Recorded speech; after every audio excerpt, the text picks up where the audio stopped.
Muy buenas tardes. Saludos le envía la Fundación de Artritis a todas las personas que están conectadas en este momento, en este webinario, y a aquellos que lo verán de forma virtual. Estamos aquí para hablar de un tema que siempre ha sido prácticamente un tabú entre todos los pacientes con enfermedades reumáticas y es, ¿puedo tener niños? ¿Puedo quedarme embarazada? ¿Qué va a pasar? ¿Qué debo hacer? Es por eso que este tema tan importante nos lo va a dar uno de los médicos más reconocidos reumatólogos de Panamá, el doctor Galen Antonio López Cerrut. El doctor Galen es médico internista, trabaja actualmente en el Complejo Hospitalario Metropolitano, también tiene la especialidad, por supuesto, por la cual lo tenemos aquí, de reumatólogo. Atiende diversas enfermedades, tanto a nivel privado como público. Lo podrán encontrar también en San Fernando, para si desean pues tener alguna cita a nivel privado. El doctor trabaja con el Complejo Hospitalario Metropolitano hace muchos años, porque yo que ya tengo 30 años con esta enfermedad, fue mi médico hace mucho tiempo, ¿sí? Doctor, ¿cuántos años tiene usted de ser reumatólogo en el complejo? 21 años. Mire, 21 años entonces de haberme atendido a mí. Entonces, con ustedes, está con ustedes el doctor Galen González. Doctor, ¿sabe qué? Vamos siempre a hacer una oracioncita, a pedirle al Señor que nos mande la paz, la tranquilidad y la salud que necesitamos y que también nos oriente para que esta charla sea de beneficio a todas las personas que lo necesiten. Aquellas que no están pensando en el embarazo, es muy importante que también la escuchen para que cuando tengan al lado de ustedes a una persona que les tenga estas dudas, sepan cómo contestar. Con ustedes el doctor Galen González. Galen López, perdón, estoy nerviosa. Amén. Muchas gracias, Emma. Buenas tardes, amigos, colegas, estudiantes, pacientes. El tema de hoy es un tema, como dice la licenciada Emma, que muy poco se conversa, pero en la práctica, en el paciente directamente con su médico, es un tema bastante abordable. Hemos tenido la experiencia de compartir sobre esto. En vista de que la Asociación de Pacientes con Artritis Reumatoide engloba actualmente cerca de un 90% de pacientes con artritis reumatoide, vamos a poner mayor énfasis en esa enfermedad. Sin embargo, recordemos que hay otras patologías como las artritis psoriásicas, la espondilitis, el lupus, la enfermedad del tejido conectivo, que de alguna manera comparten las recomendaciones y los datos que vamos a compartir con ustedes el día de hoy. Entonces le pusimos a la charla el título de enfermedades reumáticas y embarazo, con un énfasis en el cuidado de los pacientes con artritis reumatoide en edad reproductiva. Entonces agradecemos pues a la compañía auspiciadora y a la FUNAR. Gracias.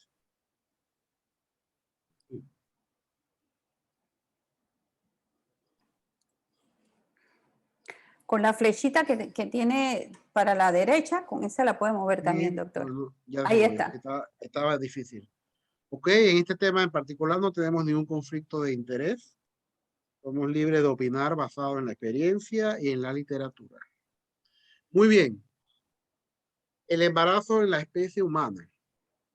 Antes de tomar algunos elementos, lo que llamamos las esferas distintas, déjenme recordarle algo muy interesante. En todas las especies que conviven con nosotros en este mundo, existen dos sistemas que van de la mano para garantizar la continuidad de la especie. Es el sistema reproductivo en todas sus formas, dependiendo del grado de evolución, y el sistema inmunológico. El fin común de ambos sistemas es garantizar la reproducción y la continuidad de la especie, que en algunos casos lo vemos como algo, digamos, automático, pero también en la fase humana ya entra el intelecto y la psiquis a modificar estos conceptos. Bien, entonces el embarazo es una situación fisiológica propia de la mujer en la especie humana y que tiene una percepción psíquica importante que se va desarrollando desde la educación en primaria y secundaria. Se cataloga como una meta personal. La cultura hace que el embarazo sea una meta en nuestras mujeres desde que se están desarrollando y van planeando su vida futura. Entonces es importante que para muchas pacientes el embarazo constituye una realización personal y esto va a tener muchas implicaciones en su aspecto psíquico en general. También existe la esfera religiosa. Algunos pacientes se sienten la motivación de ser madres, como dicen algunas religiones, las veces que Dios quiera. ¿Ok? Hay religiones donde no hay una limitación. Hay otras que motivan a procrear la cantidad de niños que pueden mantener. Entonces hay una motivación religiosa también, porque también la religión tiene mucho que ver con la familia y eso implica entonces los embarazos en forma general. Después viene una esfera socioeconómica. Es muy bonito, muy romántico querer embarazarse, querer tener familia, pero estoy preparado como mujer, estoy preparado como pareja, como familia. Entonces vienen los aspectos social y económico. El grado de educación, la capacidad económica de mantener a un niño o varios niños y el mismo costo que conlleva la etapa del embarazo, la planificación del embarazo, el embarazo per se y las etapas ya después del parto. Entonces el aspecto socioeconómico no lo podemos desligar porque puede tener un peso importante a la hora de tomar la decisión de en qué momento y cuántas veces me quisiera embarazar o no. Y luego viene lo que nos ocupa en este momento, que ya es la esfera física de la salud reproductiva. Porque yo puedo tener la mejor disposición, la mejor capacidad económica, pero si físicamente se convierte en un problema y mi salud reproductiva se va a ver afectada por otras enfermedades o por los medicamentos, entonces tengo que hacer énfasis en esta etapa, que es la que vamos a conversar en el día de hoy. En términos muy generales, debemos recordar que las enfermedades reumatológicas del grupo autoinmune, sobre todo, donde prevalecen o tienen mayor prevalencia en la edad reproductiva, la artritis reumatoides y el lúpus eritematoso sistémico. Sobre todo el lúpus eritematoso sistémico, donde tenemos una población de mujeres más jóvenes, más o menos hablamos entre 15 y 30 años, y en artritis reumatoide entre 30 y 50 años. Entonces, es el grupo de pacientes, además de que son la mayor cantidad de enfermedades reumatológicas autoinmunes, estas dos, también en ellas es donde tenemos mayor población en la etapa reproductiva. Entonces, se sabe con mucha antelación de que el padecer cualquier enfermedad puede infringir un riesgo de complicaciones. Eso no excluye a la artritis reumatoide y el lúpus eritematoso sistémico. Hay cierto riesgo de que la enfermedad activa afecte el embarazo y pudiera tener un desenlace no muy deseado. Los embarazos en estas pacientes generalmente está demostrado que tiene un desenlace mucho más positivo si las pacientes se encuentran en un estado de buen control de las enfermedades y están con los medicamentos compatibles, que vamos a mencionar más adelante, con la idea de concebir y con mantener el embarazo. Hay una condición muy particular que es lo que se llama el síndrome antifosfolípido, que afecta más a las mujeres con lupus. Sin embargo, mujeres sanas o mujeres con otras enfermedades pueden presentar anticuerpos antifosfolípidos y es una entidad obstétrica que, si bien es cierto, no es una infertilidad, impide que el embarazo progrese y tenemos muchos abortos espontáneos. En este caso, también lo vamos a mencionar porque muchos de estas pacientes antes no se podían embarazar y hoy día tenemos una gran cantidad de pacientes, sobre todo con lupus, que logran el embarazo exitoso. A nivel de recomendaciones de medicamentos, según la FDA y otras instituciones de salud, tradicionalmente desde los años 80 estamos hablando de una clasificación de riesgo o grados de riesgo para el embrión y el feto en el momento de utilizar medicamentos durante la etapa del embarazo. Solo para recordar, la categoría A, donde generalmente por motivos éticos prácticamente ningún medicamento tiene el grado de recomendación A, porque habría que hacer un estudio que podría poner en riesgo al paciente si el desenlace es negativo. Lo ideal es que un medicamento tuviese la recomendación A, donde sería 100% seguro para un embarazo. Eso prácticamente no existe. La mayoría de los medicamentos entonces entran a la categoría B, C, D y X. B, donde por algún motivo el paciente se ha expuesto al medicamento, ha logrado tener un embarazo y se observa de forma retrospectiva que no hay una contraindicación o un riesgo, digamos, muy importante del embrión o el feto. El tipo C, básicamente, es cuando hay mucha duda de si el medicamento es seguro, pero sin embargo se puede utilizar porque podemos tener en este binomio madre-feto podríamos tener una ventaja de poder utilizarlo a pesar de la poca evidencia. Y el D, donde definitivamente no hay ningún tipo de posibilidades demostradas, y ahí también podríamos tomar en casos muy excepcionales la decisión de poner el medicamento a pesar de que los riesgos pueden ser altos. Y la X, que vamos a tener algunas medicinas que usamos en reumatología, donde está contraindicado el embarazo por la naturaleza del medicamento. Esto nos puede servir cuando ustedes lean algún artículo, alguna información sobre el riesgo de daños en el embarazo por los medicamentos. Ok, en este gráfico tenemos 5 esferas. Vamos a comenzar por la esfera de la fertilidad. Y vamos a girar en sentido de las manecillas del reloj. La fertilidad es la primera pregunta que tenemos nosotros. Son nuestros pacientes con artritis reumatoide, tanto varones como mujeres, porque también vamos a mencionar un poquitito los varones. Fértiles, bien.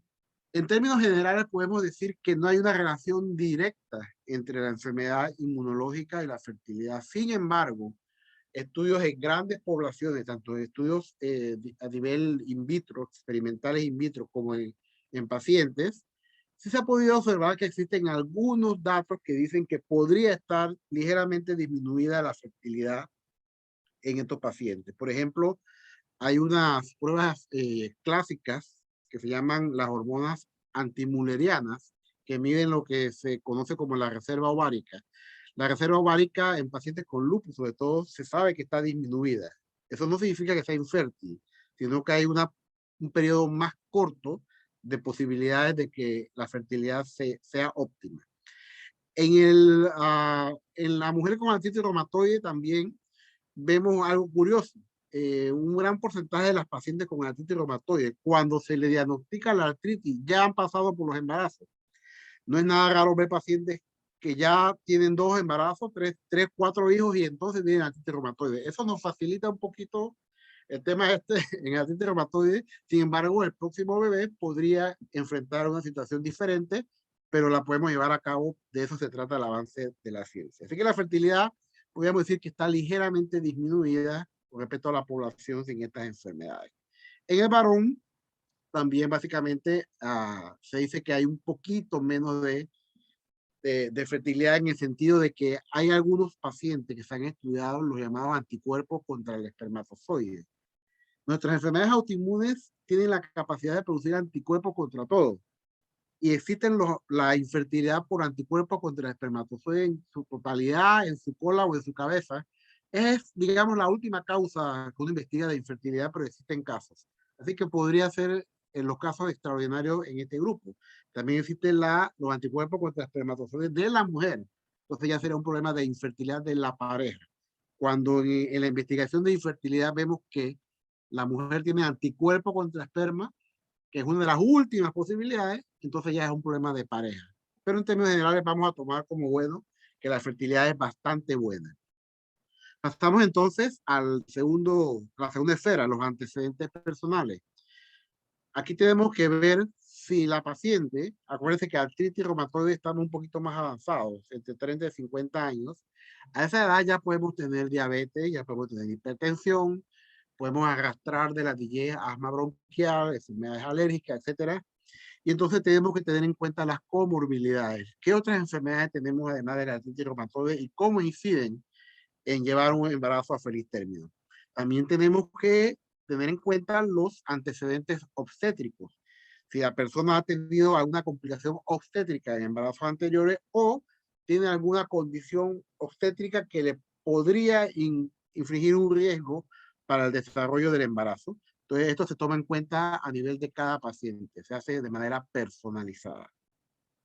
Después vamos a la tercera esfera. ¿Cómo está la enfermedad, en este caso la enfermedad reumatoide, en el momento en que se decide el embarazo o se embaraza a pesar de las precauciones? Nos gustaría que nuestros pacientes estuviesen en remisión, o sea, que prácticamente la enfermedad estuviese controlada, y una de las metas es que cuando se planea el embarazo pudiéramos estar cerca de ese evento deseado, que es la remisión, o por lo menos lo que se llama baja actividad de la enfermedad. Sobran las evidencias de que el desenlace es mucho mejor cuando el paciente está con baja actividad de la enfermedad. Y esa baja actividad generalmente está ligada al tratamiento que tiene el paciente de su enfermedad de base. Vamos a la quinta esfera, donde hay algunos pacientes, como mencionamos, que tienen anticuerpos que podrían dar un problema a el embrión o al feto. Estos anticuerpos que lo va a tener la madre son los anticuerpos que se buscan en enfermedades reumatológicas como el lupus, síndrome de Sjögren y enfermedad indiferenciada del tejido conectivo, que serían el anti-RO, el anti-LA y los anticuerpos antifosfolípidos. Estos anticuerpos son importantes porque aunque las pacientes se embaracen, provocan pérdidas en el primer trimestre, o sea, abortos espontáneos, o complicaciones graves en el tercer trimestre, tipo preeclampsia, parto prematuro y eclampsia. Entonces, se recomienda medir estos anticuerpos en todos los pacientes con enfermedad autoinmune, porque acuérdense que inclusive pacientes sanos, sin enfermedades reumatológicas, pueden tener estos anticuerpos. Hemos tenido casos ahí en el Seguro Social de bloqueos cardíacos congénitos en pacientes sanas con anti-RO, o pacientes que tienen lupus neonatal sin conocerse la enfermedad reumatológica. Entonces, por sentido común, nuestros pacientes deberíamos tener este elemento antes del embarazo como una precaución. Y la quinta esfera, que es el tratamiento. Cuando ya el paciente desea el embarazo o ya lo está planificando en firme, entonces tenemos que revisar junto con el paciente los medicamentos y controlar las enfermedades maternas sin provocar daño o minimizar el posible daño al embrión, que es lo que hacemos en la práctica. Bien, hay algunos factores ligados a las enfermedades reumatológicas que inciden bastante en el número de embarazos y en el desarrollo del embarazo. Están los factores psicológicos. Y aquí tenemos una lista sencilla, común, de depresión, ansiedad, estrés, desadaptación y imagen corporal negativa. Son factores psicológicos que hacen dudar o hacen a la paciente dilatar o posponer un posible embarazo porque tienen esta afectación psicológica que se deriva como una conducta reactiva a su enfermedad de base. Nadie quiere estar enfermo. Cuando uno recibe la noticia de una enfermedad, eso crea toda una serie de cambios psicológicos hasta que el paciente acepte la enfermedad, la pueda tratar y la entienda. Cuando se logra eso, entonces ya hemos avanzado en la parte psicológica. Mejorar la respuesta psicológica al diagnóstico de la enfermedad, sea cual fuere del grupo reumatológico. En el recuadro a la derecha es bien importante lo que vemos aquí, la disfunción sexual. Las pacientes, sobre todo con artritis reumatoide, tienen con alta frecuencia una disminución de las veces que tienen el intercourse, el contacto sexual, por motivos físicos, psicológicos y de logística. Hay disminución de la libido, a veces asociada a la enfermedad, a la depresión o a los medicamentos.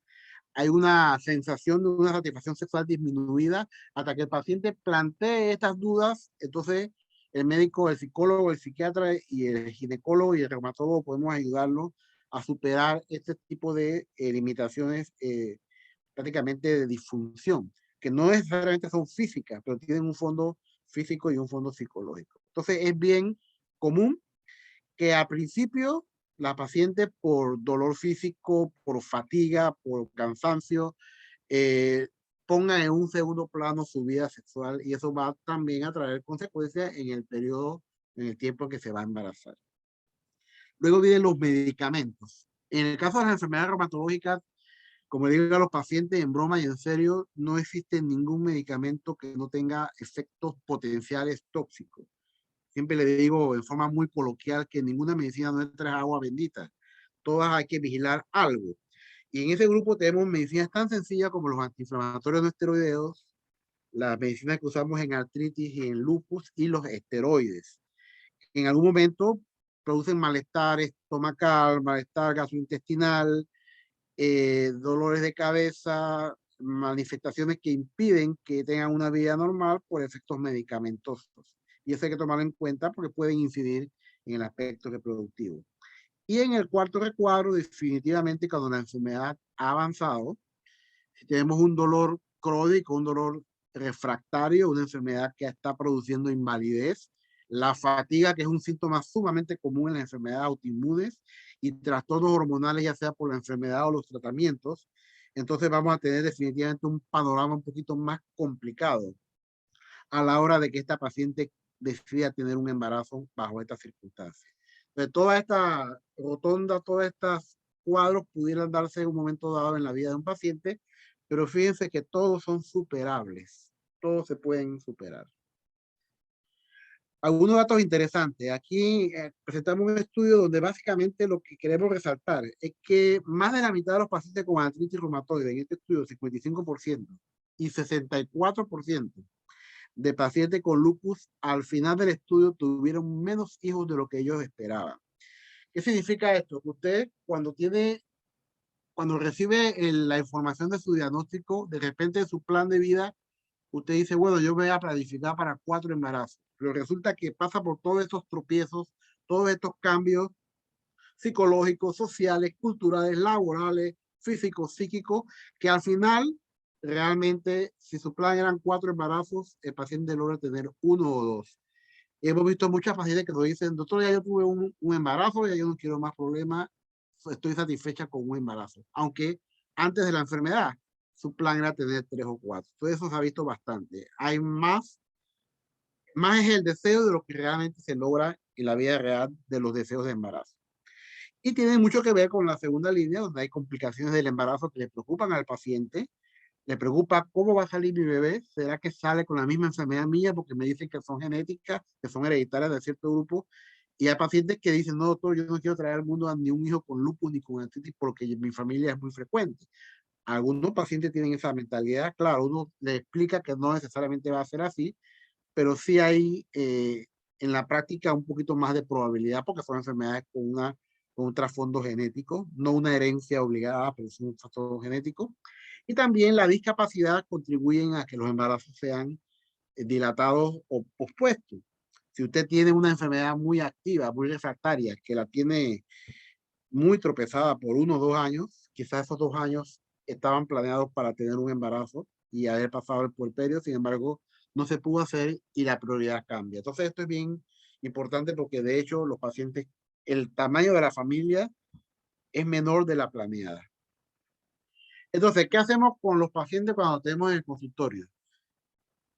Vemos si el paciente está en la edad reproductiva y le decimos, bueno, señora, ¿usted tiene planes de embarazo en este próximo año? Se ha estudiado, dice que un 16% de las mujeres que están en esta etapa de 18 a 25 años muestran un interés de embarazo, ¿ok? Como que tienen esa posibilidad solamente en el periodo de la evaluación. Perdón. Ahí. Ok, este porcentaje nada más muestra un interés de un próximo embarazo cuando tienen el diagnóstico, como que ya desplazan sus prioridades, ya no es lo mismo cuando tienen la enfermedad diagnosticada. Es importante que nosotros como médicos no podemos predecir qué paciente va a seguir con plan de embarazo o no, a pesar del diagnóstico. Fíjese que no hay una relación directa entre la raza del paciente, el grado de escolaridad, el ingreso, ni siquiera el grado de actividad de la enfermedad. Hemos tenido pacientes, como dice la literatura, con una artritis súper activa y el paciente dice, no, doctor, yo apenas salgo de eso me embarazo. O sea, que siguen con la mentalidad del embarazo y eso es bueno. Eso no hay que bloquearle esa idea, sino reforzarle de que habrá un momento preciso donde es mejor lograr el embarazo. Interesante el tercer punto. Las mujeres casadas están más interesadas en el embarazo que las solteras. Esto también tiene que ver con los planes de vida. Si usted ya tiene un plan de familia, usted se ha casado hace 2 años, 5 años, y entre sus planes de vida está el embarazo y la familia, definitivamente, por sentido común, las casadas tendrían como un poquito mayor de prioridad, se dice que un 10% más que la mujer soltera, que en ese momento el tener familia no es la prioridad, y si no tiene la presión de la pareja, que a lo mejor sí lo desea o estaba en sus planes, entonces lleva mejor este tema la mujer soltera. También a algunas le preocupa el uso de medicamentos que saben que pueden tener efectos en el bebé. Y aquí ponen como ejemplo el micofenolato, que es uno de los más complicados a la hora de un embarazo. Y entonces un 10% sí tiene como prioridad este conocimiento. Y el último punto es sumamente importante. 1/3 de pacientes con lupus, a pesar de que tienen un lupus muy activo, lupus en el pulmón, en la pleura, en el riñón. A pesar de eso, siguen con el interés del embarazo. Así que la actividad de la enfermedad no es un elemento que yo como médico deba suponer que no voy a hablar del tema. Me llega una paciente con nefritis lúpica, yo como médico no debo suponer que la paciente no quiere embarazo. Debo preguntárselo, porque nos sorprenden 1 de cada 3 si siguen con la idea del embarazo. Ok. Entonces, cuando la paciente desea o tiene la idea de considerar el embarazo, básicamente lo que hacemos como médico es definir en 2 grandes grupos al paciente. ¿Está con una enfermedad activa o está con una enfermedad controlada? Si el paciente está con una enfermedad activa, hago todo el esfuerzo para controlar esa enfermedad lo más rápido posible y reevaluar al paciente para tomar el mejor momento para que logre el embarazo cuando he logrado bajar la actividad de la enfermedad. Eso lo hago solamente con medicamentos, no hay otra opción. Bajar la actividad de la enfermedad con medicamentos. Como es con medicamentos, entonces por sentido común yo debería utilizar los medicamentos en ese momento que son compatibles con un futuro embarazo y que se puedan mantener durante el embarazo. Si el paciente está con una enfermedad controlada, digamos, un paciente con artritis reumatoide, que está utilizando metotrexate, digamos, tiene 3 años con metotrexate y está muy bien de la artritis y manifiesta que quiere embarazarse, entonces hay varias estrategias. Entre una de ellas está cambiar, ahora que está el paciente estable, cambiar a un medicamento que es seguro en el embarazo y esperar un periodo razonable de unos cuantos meses para ver si lo tolera y es eficaz. De manera tal que si el medicamento nuevo logra mantener el control de la enfermedad y es tolerado, es el momento ideal para embarazarse. La paciente suspende la anticoncepción y se embaraza. ¿Ok? Eso es una de las estrategias que utilizamos cuando hacemos el switch, el cambio de un medicamento poco compatible o no compatible con el embarazo a un medicamento que sí es compatible. Algunos mitos importantes, por ejemplo, desde que somos estudiantes de reumatología se nos ha dicho que la artritis reumatoide mejora durante el embarazo. ¿Okay? Eso se decía antes que era como un 90%. Sí es cierto en términos generales, pero hay un 30% de pacientes que le va igual de mal de la artritis con el embarazo. Así que no es tan cierto como que el embarazo es bueno porque me controla la enfermedad. Entonces, estas frases son frases para recalcar eso. Ok, el embarazo es bueno, pero los inhibidores de tendencia son mejores. Un ejemplo para decir de que es mejor el medicamento que el embarazo si estás pensando en control de la enfermedad.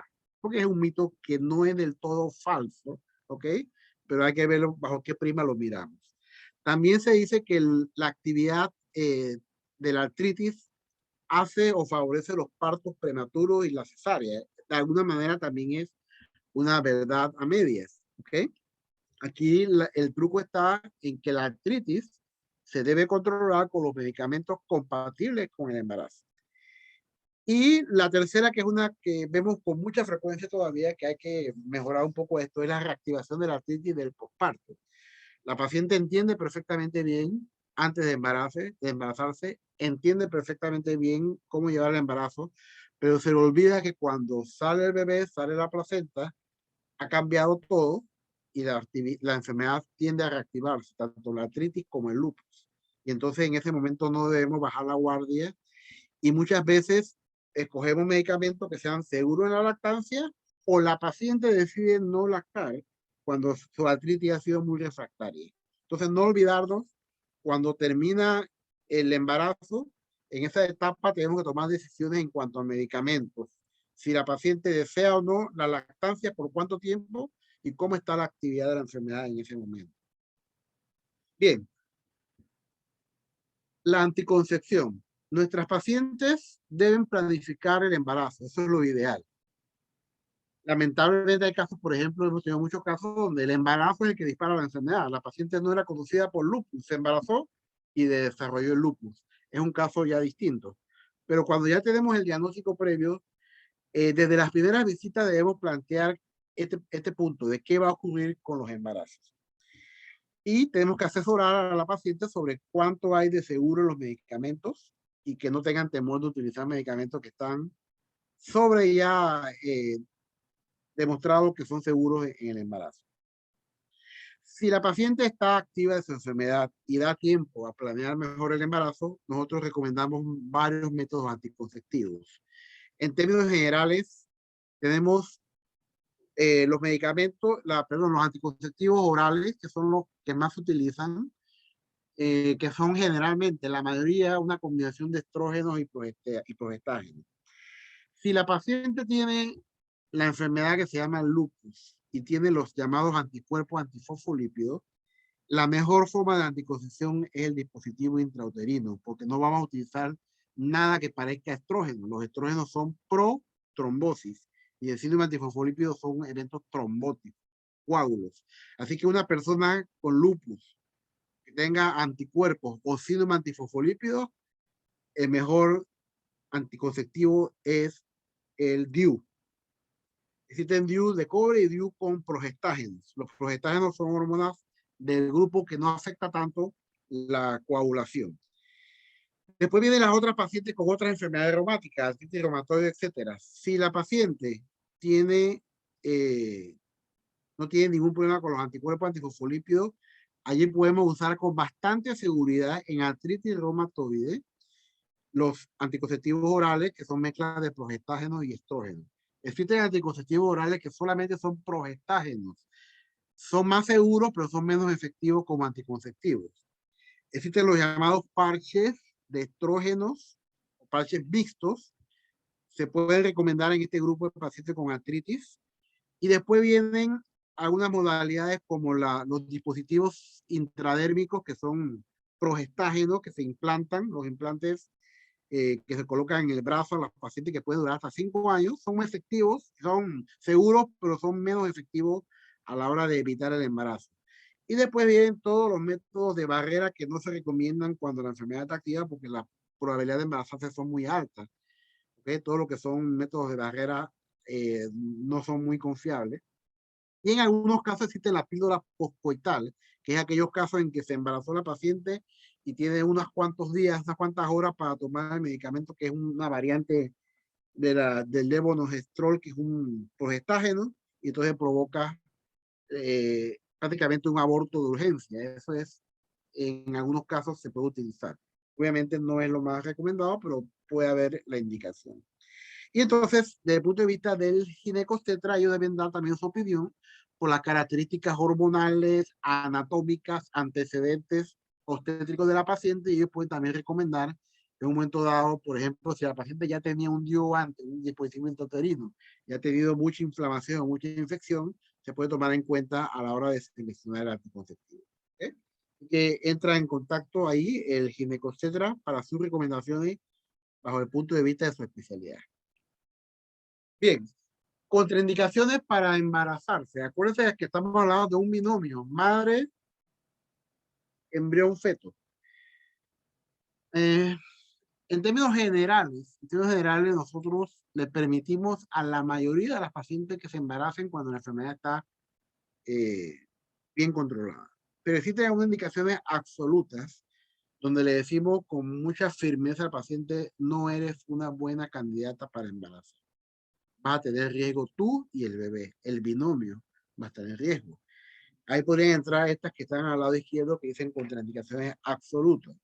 Una paciente con una cardiomegalia grado 3, por ejemplo, que el corazón está fallando. Una paciente con una hipertensión pulmonar, que lo podemos ver en lupus, en esclerodermia.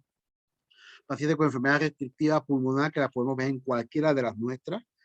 Todas las enfermedades autoinmunes nuestras pueden afectar el pulmón: la artritis reumatoide, el Sjögren, el lupus, la esclerodermia, la vasculitis. Todas, si tienen una enfermedad restrictiva pulmonar, no es buena candidata para el embarazo. Como mencionamos, insuficiencia cardíaca, pacientes en falla renal, pacientes que han tenido complicaciones graves en embarazos anteriores, entre ellos la preeclampsia. Y si el paciente ha tenido algunos antecedentes obstétricos complicados, también hay que tener muy en cuenta que deben ser tratados con aspirina o heparina en el caso de estos de los pacientes con anticuerpos o sistema antifosfolípido. Y la relativa es, bueno, como una precaución. Bueno, tomaste un medicamento que se sabe que hace daño, pero lo suspendiste a tiempo. Son contraindicaciones relativas, tratar de buscar un periodo de seguridad. En términos generales, en la práctica, yo podría, entre comillas, prohibirle a una paciente embarazarse si tiene una hipertensión pulmonar. Es el daño más grave que puede tener un desenlace negativo en la madre y en el feto, en el binomio. ¿Okay? Entonces vamos a estratificar, a darle un puntaje a los pacientes que tienen riesgo o no de embarazarse según su enfermedad. Una paciente que tiene un riesgo bajo de complicaciones del embarazo, si la enfermedad está estable, o una baja actividad, si no tiene estos anticuerpos famosos ROLA ni antifosfolípidos, si no tiene otras enfermedades, diabetes, hipertensión, si no ha usado metotrexate, microfenolato, leflunomida, que se sabe que hacen daño al embrión, y si tienen buenos hábitos, no son fumadoras, problemas etílicos, drogas que podrían complicar todo esto. Es un buen caso para embarazarse. Riesgo moderado, ok, la enfermedad está controlada más o menos, si es baja actividad, no hay fármacos de estos teratogénicos y pueden tener algunos factores que no son muy buenos, como el tabaquismo, etcétera. El riesgo aumenta y definitivamente el riesgo es muy alto. Si tiene los anticuerpos que mencionamos, si ya tiene un órgano muy afectado, como la insuficiencia renal, lo que mencionamos en la tabla anterior, y si las enfermedades, las comorbilidades están descompensadas. Bueno, mi artritis está bien, pero resulta que mi azúcar no baja de 200 o mi presión no baja de 100. Entonces ya tengo un problema con la comorbilidad. Entonces no es un buen caso para un desenlace positivo. Ok, rapidito, que se nos va el tiempo, que es oro. Es aquí, más o menos la recomendación de la vigilancia. En los pacientes nuestros, cuando nos dicen que están embarazadas ya, le decimos, bueno, joven, usted tiene que de ahora en adelante tener un control con nosotros cada mes, básicamente. Y todo lo que le hacen los tetras, los laboratorios, todo usted lo trae acá, trae su control de embarazo, porque queremos ver en las primeras 20 semanas, en la primera mitad del embarazo, cada semana, a ver cómo va todo. Cuando se acerca ya el segundo trimestre, comenzamos a pensar en hacer un ecocardiograma, que el obstetra lo hace, y ya después, a medida que va pasando el embarazo, la semana 20, a la 30, a la 34, prácticamente cerca ya de posible tiempo de parto, nosotros comenzamos entonces a espaciar un poquito más la evaluación y se la dejamos al obstetra. Ya cuando la paciente está en la semana 30, prácticamente le decimos, bueno, la posibilidad que nos vemos ya cuando está en el parto, porque ya el periodo de vigilancia ha cumplido su meta. El bebé ya está maduro, no hemos tenido bloqueo cardíaco, tenemos un buen control de la enfermedad y un buen desarrollo del feto. Entonces ahí, más o menos, pero sí es importante dar seguimiento al principio, sobre todo, cada mes al paciente embarazado. Ok, esto aquí es bien importante, los medicamentos que son riesgo y que es lo que al paciente le interesa muchísimo cuando tiene plan de embarazo. Doctor, ¿qué puedo yo usar para controlar la enfermedad y que no afecte mi embarazo o mi plan de embarazo? Bien, arriba tenemos preconcepción, embarazo y lactancia. Medicamentos que utilizamos nosotros. Hidroxicloroquina la utiliza prácticamente toda paciente con lupus debe utilizar hidroxicloroquina. Algunos pacientes con otras enfermedades también la utilizan. Totalmente segura antes de embarazarse. Totalmente segura durante el embarazo y totalmente segura durante la lactancia. La sulfidina o sulfasalacina, igual. Le decimos al paciente, usted se quiere embarazar pronto, le voy a ofrecer sulfasalacina. Si se embaraza no pasa nada, no la descontinúe. Segura en el pre, segura en el trans y segura en el post.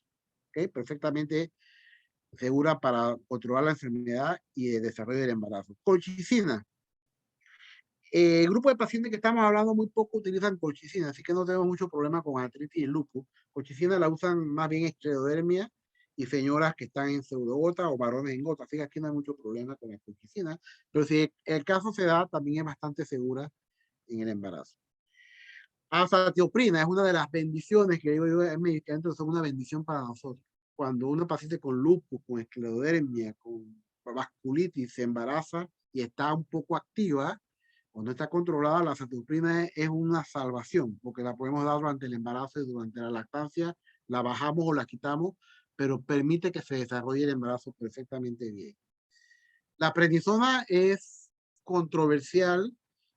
Sabemos que si la dosis de prednisona es más de 4 tabletas, o sea, 20 miligramos, existen algunos riesgos de bajo peso al nacer del bebé, problemas en la cicatriz si es una cesárea, ruptura prematura de placenta, prematura de placenta en las parto prematuro y ruptura de placenta por problemas del esteroide, y si la dosis es muy alta, problemas de infecciones.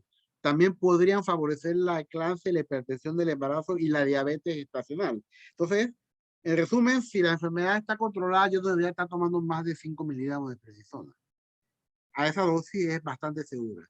Si la enfermedad está activa, requiere dosis más altas, sabemos que va a haber un poquito más de riesgo con estos elementos, sobre todo la diabetes inducida y la preeclampsia. Medicamentos que usamos poco en estas enfermedades, en estas dos enfermedades, la ciclosporina y el tacrolimus, tienen cierto riesgo, se utilizan riesgo-beneficio. Los antiinflamatorios, muy importantes, se recomienda suspenderlo durante el embarazo, solamente si es necesario, muy necesario, utilizarlo en el primer y segundo trimestre. Están contraindicados en el tercer trimestre porque ustedes saben que existe una enfermedad que tiene que ver con el corazón del bebé, que se llama la patencia del ducto arterioso, se afecta grandemente con antiinflamatorios en el tercer trimestre. Y después en la lactancia hay muchos estudios que dicen que si necesitas un antiinflamatorio, el más seguro de todo es el ibuprofeno. Si lo necesitas, ¿ok? Acuérdense que siempre la tendencia es lo menos necesario. Los medicamentos biológicos, tenemos una tabla aquí donde básicamente en verde dice que son relativamente seguros. Por ejemplo, todo esto que utilizamos nosotros, Letanercel, Adalimumab, podrían ser seguros, pero si vamos a la clasificación de la seguridad de riesgo, no serían tipo B, serían tipo C o tipo D. ¿Ok? Solamente lo usaríamos si no hay otra alternativa. Hay uno muy en particular, que es el Ceftorizumab Pegol, que no sé si todavía hay en Panamá, había llegado a Panamá, el Cincia, que está diseñado para usar en el embarazo en la paciente con artritis, que está activa, porque él no pasa la barrera placentaria, ¿ok? No afecta al bebé como lo puede afectar los otros anti-TNF. Como son pequeños anticuerpos de tipo IgG, sabemos que atraviesan la barrera placentaria y podrían tener algún efecto en el feto. Así que tratamos pues de no darlo a menos que sea estrictamente necesario. Y los otros biológicos, hay algunos que ni siquiera tienen estudios o recomendaciones, como el anakinra, el abatacept, tocilizumab, secukinumab, que no tienen todavía datos y se prefiere catalogarlos como D o X. Y los X, que son los medicamentos más viejos, excepto el micofenolato y el tofacitinib, que aquí básicamente sabemos que son teratogénicos, o sea que van a producir malformaciones o van a provocar abortos espontáneos en las pacientes que se embarazan tomando estos medicamentos a la dosis suficiente. En la práctica, pacientes con metotrexate los suspendemos 3 meses antes de que dejen de cuidarse. Con 3 meses de seguridad no pasa nada en el bebé, absolutamente seguro. La leflunomida la suspendemos 1 año antes del embarazo porque ella tiene una particularidad farmacocinética que hace que demore mucho tiempo en el cuerpo. Y si se embaraza antes del año, entonces se le puede dar a la paciente, a la mamá, colestiramina o carbón activado para botar rápidamente los niveles de leflunomida y evitar así el daño del bebé, pero es altamente teratogénico y no es una buena alternativa en mujeres que quieren embarazarse, porque está dando un periodo de 1 año que es demasiado para una artritis. Quitarle un medicamento por 1 año, la verdad es que mejor se cambia a otro que sea seguro. Micofenolato, todas las pacientes que están viendo la charla necesitan firmar un consentimiento porque es un dolor de cabeza el embarazo con leflunomida y micofenolato. También con metotrexate, pero sobre todo con esto. Y bueno, la ciclofosfamida que utilizamos en casos graves, también se sabe que va a tener problemas. Sin embargo, durante el embarazo ya avanzado, lo hemos utilizado en alguna paciente, por ejemplo, que hace una nefritis lúpica al final, o una vasculitis, a veces hemos tenido que usarlo cerca de la interrupción del embarazo. Y hay unos que clásicamente están contraindicados como la talidomida, que daba todos estos síndromes de los bebés sin brazos y sin piernas, y los nuevos medicamentos orales, inhibidores de JAK, todavía no se ha estudiado lo suficiente para saber cuál es su seguridad. Entonces, en el parto, básicamente, hay un poquito mayor de riesgo de parto prematuro, de hospitalización por problemas de infección, un poquito más frecuente la cesárea, si ha habido otros eventos, otros factores de riesgo para tromboembolismo. El mismo embarazo es un riesgo de tromboembolismo. Eso puede prolongar un poquito más el posparto y las infecciones asociadas a la herida. Se recomienda el parto vaginal porque siempre hay menos complicaciones que las quirúrgicas. Sin embargo, todo va a depender del bienestar fetal en el periodo de cuando se inicia la labor de parto o si hay que interrumpirlo antes. Así que eso va a depender mucho del criterio obstétrico. En el puerperio, básicamente, mantener siempre la plaquinol. Acuérdense que en los estudios antiguos de lupus se decía que el lupus le iba peor en el embarazo, porque le quitaban el plaquinol. Se mantuvo el plaquinol y comenzaron a disminuir las complicaciones del lupus y embarazo. Entonces, utilizar los fármacos seguros en la lactancia. Si el paciente no tiene ninguna complicación con la lactancia, deja de lactar, usa los productos que recomienda el pediatra y seguimos adelante.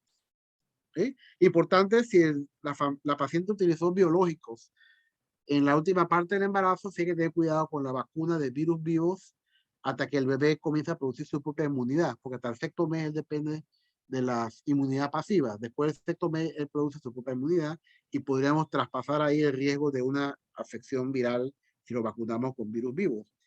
Y obviamente los lupus neonatales, que son un caso raro, pero de vez en cuando lo tenemos. Entonces, los puntos claves, el consejo preconcepcional es lo más importante. Hablar de esto antes que tengamos el problema.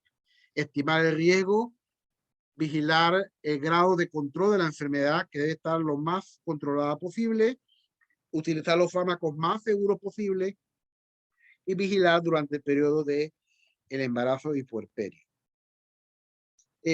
Como médico en general favorecemos la lactancia materna, pero sin embargo habrá casos en que la misma paciente, hay pacientes que deciden no lactar sin tener ninguna enfermedad.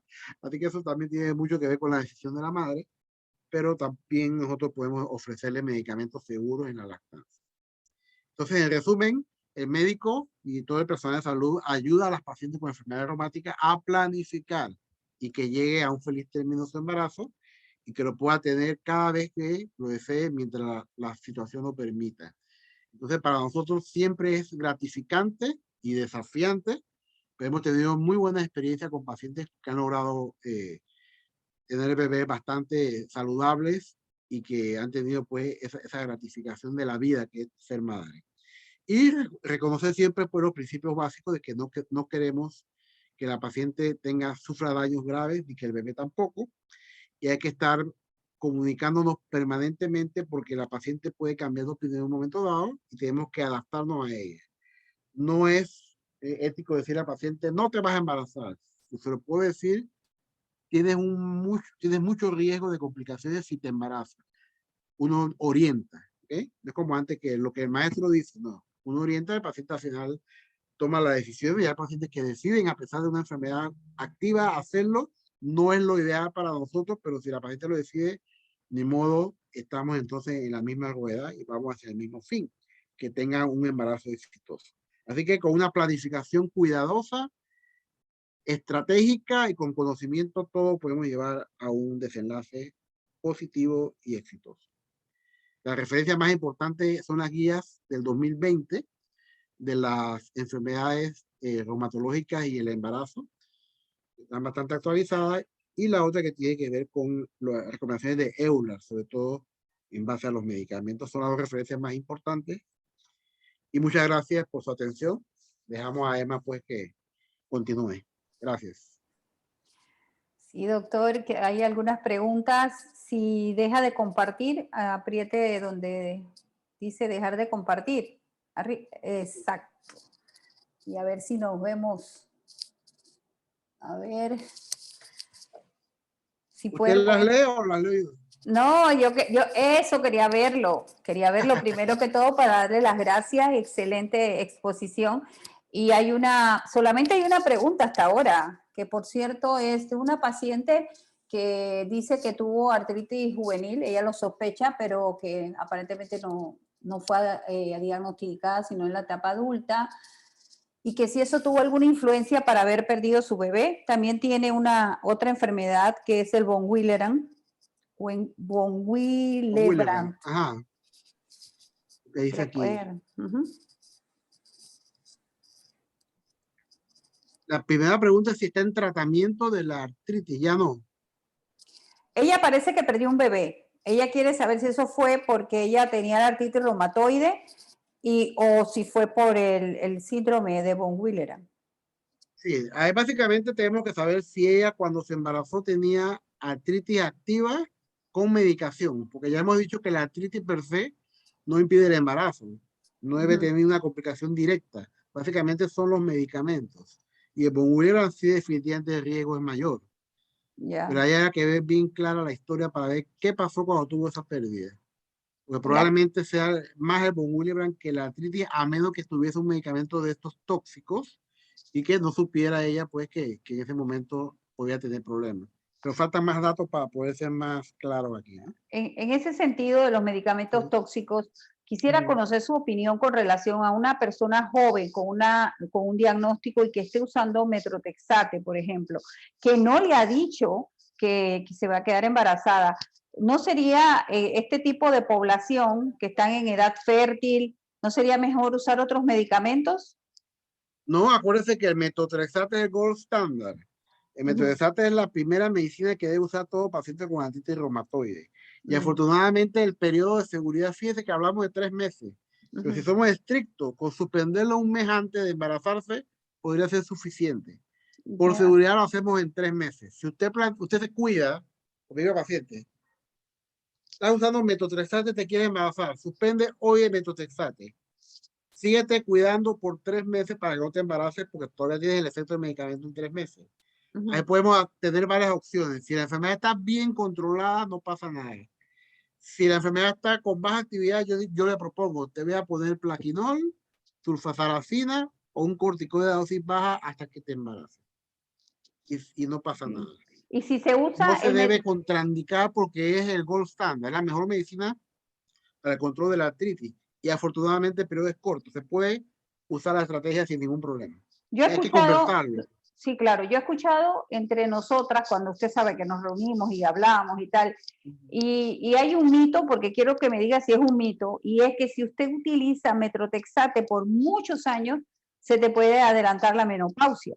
¿Hay algo de verdad en eso? No, la verdad que no tiene ninguna relación, porque si usted deja de usar metotrexate ya pierde el efecto no es tan acumulado, eso se demostró, porque antes se recomendaba hacer biopsia hepática porque había acumulación, eso ya no se hace, va a ser dosis dependiente, y el metotrexate en el momento en que se usa pudiera afectar todas las células un poquito, incluyendo los óvulos, pero la reserva ovárica va a bajar por la edad y por los datos propios de la paciente, no por el medicamento. La fertilidad sigue siendo bastante óptima. Acá no está tan implicado en eso. Acá en el chateo le escribieron sobre la espondiloartritis, que si se puede cuidar con el implante subdérmico, ya que parece que usó DIU y que se lo tuvo que quitar porque tenía mucho dolor. Ok, el implante intradérmico está hecho de progestágenos, o sea que es seguro si usted tiene problemas de antifosfolípido y de trombosis, pero el progestágeno solo no tiene el 100% de eficacia que tendría una mezcla de progestágeno con estrógeno. O sea que va a estar un poquito desprotegida y se podría embarazar a pesar de eso. ¿Sí? Wow.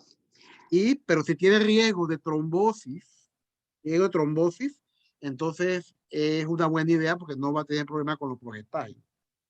Creo que se recomienda cuando hay riesgo de trombosis, sacar del panorama los estrógenos. ¿Okay? El implante tiene la posibilidad de estar hasta 5 años. La protege bastante bien, pero no con el grado de seguridad si usted tiene un medicamento tóxico. Todo depende de qué usa ella. Claro. Si usted tiene un medicamento que no es tóxico, no hay ningún problema. Se maneja bien, no hay contraindicación. Otra pregunta que hace acá una paciente, ella dice que después de su último embarazo quedó hipertensa y fue hace 8 años, que tiene 2 años con el diagnóstico de lupus, tiene nefritis lúpica y quiere quedar embarazada. Que le han dicho que no, pero ¿qué opina usted? ¿Qué edad tiene ahora? No dice qué edad tiene ahora. No pone la edad, sí pone que pesa 254 libras. Esa es otra cosa que puede ser un factor de riesgo ahí. Sí, 33 años dice aquí. Ah, ahora puso 33, sí. Ok, ok. Primero tiene que ver el control de la hipertensión, porque hay medicamentos que tampoco se permiten durante el embarazo. Tenemos que ir modificando los antihipertensivos para tener un buen control antes del embarazo. Y si el lupus tiene anticuerpos, antifosfolípidos, ha tenido trombosis, ahí vamos a tener muchos problemas, va a ser un embarazo de mucho riesgo. Y definitivamente ese caso tiene que ser personalizado, como en la historia. No, no se puede generalizar porque hay muchos detalles allí. Cuando se embarazó, si tuvo algún problema, a qué edad se embarazó, si ya tenía el diagnóstico de lupus o no, son factores que hacen tomar decisiones diferentes. Este caso no También, se puede generalizar, tiene que ser muy sí, individualizado. claro que sí. Acá hay una paciente que también dice que tiene artritis juvenil y quiere usar un anticonceptivo, que cuál usted le recomienda y si tiene algún, que si ese anticonceptivo puede tener algún problema con sus medicamentos que usa para el control de la enfermedad. Okay. En pacientes jóvenes, si no es lupus con anticuerpos, ni riesgo de trombosis, puede usar perfectamente el anticonceptivo oral, los usuales, lo puede usar perfectamente bien. Si quiere o tiene preferencia por el dispositivo intrauterino, también lo puede usar perfectamente bien, no hay ningún problema. El problema está en si tiene anticuerpos, antifosfolípidos o trombosis previa o riesgo, ahí tiene que sacar todo lo que es estrógeno del panorama. Los parches, los anticonceptivos orales, no pueden utilizarlo porque van a tener riesgo de trombosis. Pero ella tiene las dos opciones. Como es artritis reumatoide, puede usar los anticonceptivos orales usuales sin ningún problema. O también puede usar el DIU. No hay ninguna contraindicación, ninguna de las dos.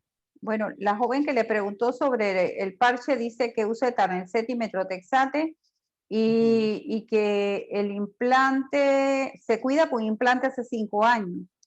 Y Tiene que ahora pues, cambiarlo ya. sí, Tiene que ¿verdad? cambiar. No, y que si sería mejor entonces que use anticonceptivo, de acuerdo a lo que usted mencionó sobre el riesgo del implante. Ella tiene, dice, espondiloartritis. Sí, es que depende de la combinación. Primero, si tiene el deseo de embarazo en algún momento, estos medicamentos deberían ser sacados del panorama si la Claro. actividad de la enfermedad es baja. Ujú. Entonces, es una cuestión de adaptar los tiempos. ¿Cómo está la enfermedad? ¿Cuál es el medicamento? ¿Y cuáles son los riesgos? Entonces, ya digo, no es fácil generalizar porque cada caso tiene algunas consideraciones muy especiales. Pero lo que podemos decir siempre, yo diría que el mensaje más importante es, si tienes anticuerpo antifosfolípido, has tenido preeclampsia o eventos trombóticos, no utilices nada que tenga estrógeno Claro, es para el evitar esos estrógeno el riesgos. del problema, por supuesto.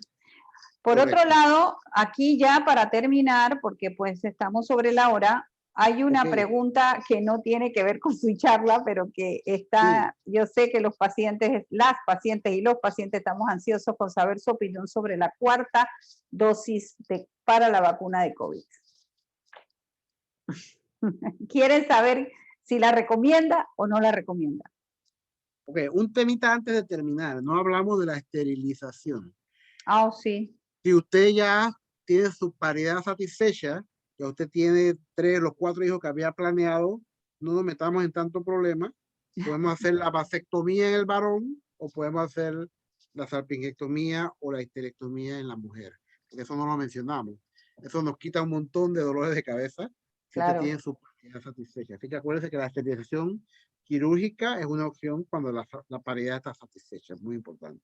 Ok, bueno, acuérdense que las vacunas van a Pero espérese, depender de las... doctor, espérese, que ya que dijo Diga, diga. eso, acuérdese que a veces no nos quieren hacer la esterilización si tienes menos de no sé cuánto.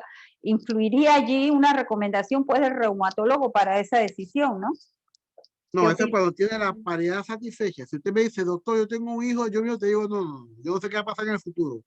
No seas algo definitivo, ¿ok? Ya. Si tienes un solo hijo, no, no.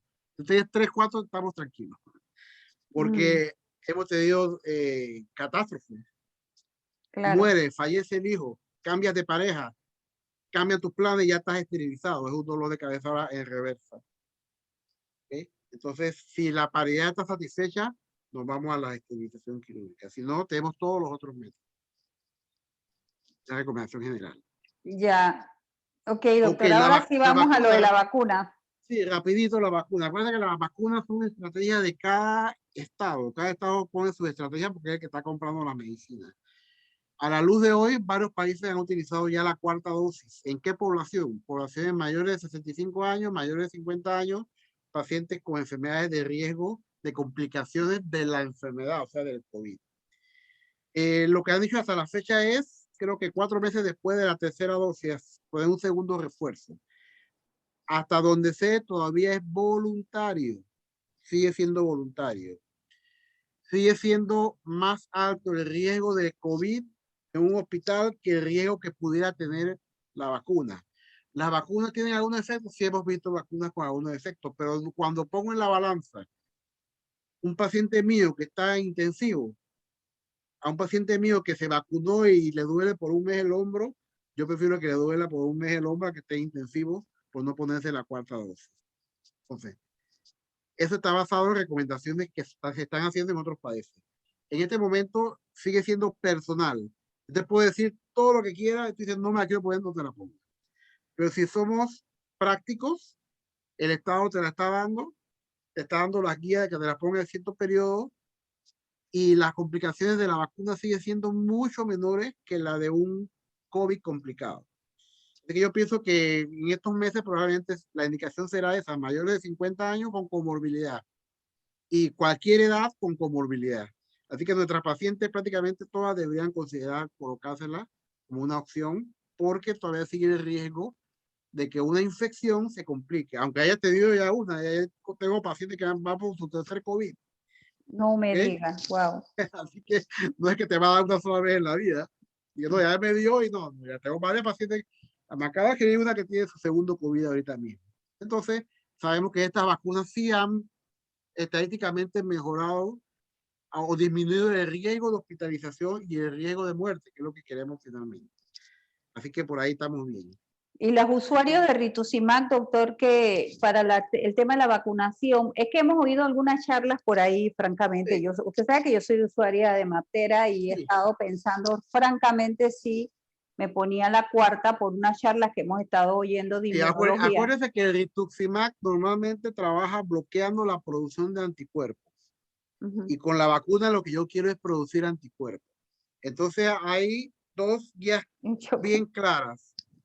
Si te pusiste el medicamento, espera al menos 4 meses del medicamento. En 4 meses ya han bajado el bloqueo de medicamento lo suficiente para que yo pueda producir anticuerpos. ¿Okay? O sea, yo tengo posibilidades de producir anticuerpos, o sea, que la vacuna sea efectiva después de 4 meses de rituximab.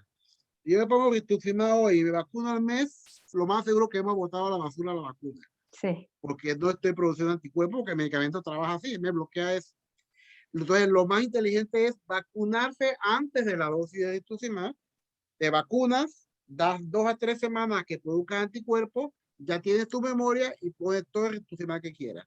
O sea, que cuando lo permite las circunstancias antes del rituximab, con seguridad unas 3 semanas antes es el mejor momento para que te vacunes y después te pones el medicamento. En 3 semanas la artritis se puede llevar bien con otros medicamentos mientras la vacuna funcione. Ya acuérdense que a la semana 2 ya la vacuna está produciendo anticuerpos.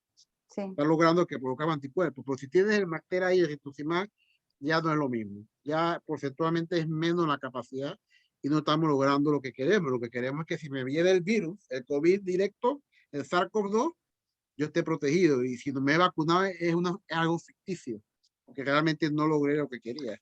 Y eso se puede medir, pero no vale la pena medirlo porque es un poco práctico, pero se puede medir fácilmente cuánto te protege la vacuna y cómo están tus células CD20 después de la bacteria. Las dos cosas las podemos medir, pero no es necesario porque ya sabemos que lo que va a pasar. Es fácil de predecir. Así que ese es el medicamento que más problemas nos da con la vacuna, el rituximab, por el periodo tan largo. Claro. El tocilizumab lo recomendamos en la mitad, entre dosis y dosis, porque tiene 2 semanas antes y 2 semanas después. También te da cierto periodo de gracia para que puedas producir anticuerpos y no descontrole la enfermedad. Bueno, muchísimas gracias. En realidad, doctor, quisiera también darle las gracias a nuestro patrocinador de hoy, que fue los Laboratorios Roche. Hay una pregunta que acabo de ver por acá. Creo que usted ya habló sobre eso, pero una paciente que pregunta si los anticonceptivos per se pueden activar la enfermedad. Ella está en remisión. Los estrógenos pueden activar el lupus. Los y la estrógenos, trombosis. Sí. Así que... Mientras menos estrógenos tengamos, menos riesgo de activar sobre todo el lupus. Bueno, como no, Y entonces menos nuevamente... si tiene anticuerpos, mucho menos si tiene anticuerpos antifosfolípidos o historia de trombosis o historia de preeclampsia, menos. Sí. Bueno, entonces damos por cerrada nuestra docencia del día de hoy. Los esperamos en el mes de mayo. En el mes de mayo vamos a tener una actividad presencial. Todavía no tenemos definido el parque, así que les avisamos, va a ser una actividad de ejercicio para activar nuestras articulaciones que han descansado bastante en pandemia. Y usted, doctor, muchísimas gracias. Es un gusto haberlo tenido con nosotros y espero que no se le olvide el camino. Por aquí lo esperamos nuevamente. ¿Cómo no? ¿Cómo no? Usted Mucho, se encarga de eso. Sí, claro que sí. Muchas gracias a todos. Tuvimos muy buena audiencia, 40 personas, doctor. Perfecto, ¿cómo no? Bueno, hasta Ellos pronto. multiplican la información. Gracias. Sí, lo vamos a subir a YouTube. Yo le voy a pasar el link por si usted lo quiere compartir. Perfecto. Hasta pronto.